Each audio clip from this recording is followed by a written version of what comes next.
ছট পূজার সময় ভুলেও এই 10টি কাজ করবেন না। এই 10টি কাজ করলে ছটি মাইয়ার রোষে আপনার জীবন হয়ে যেতে পারে ছারখার। 1. আমিষ ভোজন। ছট পূজার সময় আমিষ খাওয়া থেকে বিরত থাকুন। 2. পেঁয়াজ ও রসুন। পুজোর সময় পেঁয়াজ ও রসুন ব্যবহার করা বা খাওয়া এড়িয়ে চলুন।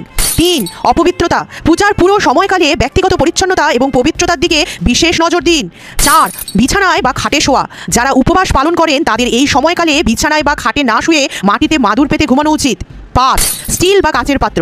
সূর্যদেবকে অর্ঘ্য নিবেদনের সময় বা পূজার প্রসাদ তৈরির জন্য স্টিল বা কাচের পাত্র ব্যবহার করা উচিত নয়। 6. দৈনন্দিন ব্যবহৃত উনুন বা গ্যাস। ছট পূজার প্রসাদ রান্নার জন্য প্রতিদিন ব্যবহৃত উনুন বা গ্যাস ব্যবহার করা উচিত নয়। 7. নুন। প্রসাদ তৈরির সময় সাধারণ নুন ব্যবহার করা হয় না, এর বদলে সন্ধব লবণ ব্যবহার করতে হয়। 8. ফল নষ্ট করা। পূজার জন্য ব্যবহৃত ফল বা সামগ্রী যেন কোনো পশু বা পাখি নষ্ট না করে বা মুখ না দেয়। 9. নিয়ম ভঙ্গ। ছট পূজার ব্রত অত্যন্ত কঠিন এবং কঠোর নিয়মের। উপবাস চলাকালীন জল গ্রহণ করা থেকে বিরত থাকুন। 10.